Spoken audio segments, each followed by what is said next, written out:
Happy Monday, everyone. The weekend was incredibly busy. There were two events that transpired over the weekend that I want to make you all aware of. One of them is an extremely sad piece of news. The other may be a little more hopeful. Stay tuned. Reggie here, and I want to welcome you to another one of my videos. As I mentioned, there was a flurry of activity this weekend on social media. The hashtag Comics Broke Me exploded on Twitter.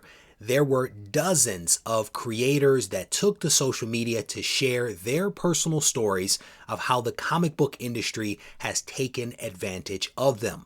This outpouring of feedback from creators was sparked by the death of a creator by the name of Ian McGinty. Ian was a cartoonist, a writer, and an artist that I believe primarily worked for Z2 Comics. At the moment, the cause of his death is unknown, but his mother took to social media to share a message for his family, for his friends, and his associates. The post read in part, "We lost our son, brother, and best friend yesterday. Ian McGinty was the kindest person to walk this earth, an extraordinary artist and a lover of animals. My thoughts are absolutely with Ian's family and friends as they deal with his loss." There was some other news that transpired this weekend, as I mentioned, and it specifically relates to the fact that Marvel has settled its lawsuit out of court with 4 comic book creators that they had sued. This is actually something that I've covered before, so I wanted to make sure that I provided you all with a timely update. The 4 creators in question are Larry Lieber, who is the brother of the late Stan Lee, as well as the estates of Don Heck, Gene Colan, and also Don Rico. All of these creators are attempting to pull back copyrights that had been assigned to Marvel when they created or co-created characters in the 50s, 60s, and 70s, and they are attempting to do this under the Copyright Act. For those that don't know, these gentlemen created or co-created some incredibly popular characters that have appeared in comics, but also on the big screen and small screen. And I'm talking about popular characters like Iron Man, Thor, Blade, Black Widow, the original Captain Marvel, as well as Peggy Carter. In response to these gentlemen trying to pull back the assignment of that copyright from Marvel, they were all essentially countersued by Marvel. Marvel has basically stated that they did this work as work for hire, which means that they do not have the ability to have any type of copyright protection. Clearly, Larry Lieber and the estates of the other creators disagreed with that, but as I mentioned, they have essentially settled out of court.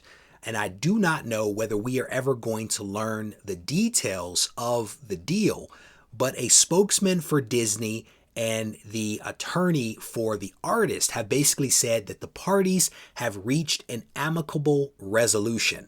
My hope is that this resolution means that Marvel and Disney can continue to use these characters into the future, but more importantly, I hope it means that Larry Lieber and the families of the other creators are going to benefit financially for generations to come. We have heard in recent years that these creators that have contributed to these characters that are ultimately used in movies and TV shows have received nominal amounts of money. I'm talking $2,000, $5,000, $10,000 here and there. Nothing like the billions of dollars that Marvel and other companies have made off of their creation. Now, I am not going to attempt to litigate deals that were made before I was born, but I will say that these creators should be paid. Let's be honest, right? Regardless of what transpired in the past, these individuals contributed to something incredibly successful and they should be compensated in some way. I am glad that Larry Lieber and the other creators took Marvel and Disney to court. I am pleased that they are going to share and the benefits of what they ultimately created. And my hope is that younger creators will be smarter about the deals that they put in place, that they will also reap the benefits of their creativity. Creators that create something incredibly great should not live in squalor. They should be able to pay their bills. Yes, Marvel, Disney, DC, they take a risk when they create some of these things or have them created and they put out publications. But over time, as those things start to have some amazing success, there should be something that rewards those original creators. And maybe this will change things down the line. Now, with that said, I should point out that there is still some pending litigation with the estate of Steven Ditko. Steven co-created Spider-Man and also Doctor Strange, and there is an ongoing series of lawsuits around copyrights with Marvel, and we'll see how that actually pans out for his estate.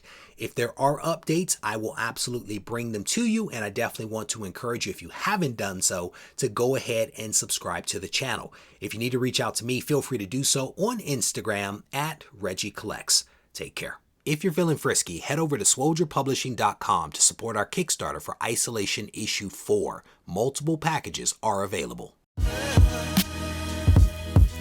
This thing on? Mic check. I just want to make sure y'all can hear me clearly. Yeah. Should you practice art?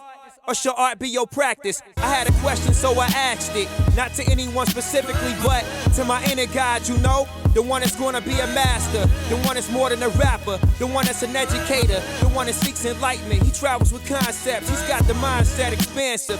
He understands that it's time combined with travel and concepts makes his mind convex. Sort of like when you look at a brain scan. Straight off meditation, we was concaving until we had that eternal dialogue that created our dialect. Now we in distinct rooms of pure souls having them conversations. Synergy and combinations. You fly and we waiting. Indian style and the gold.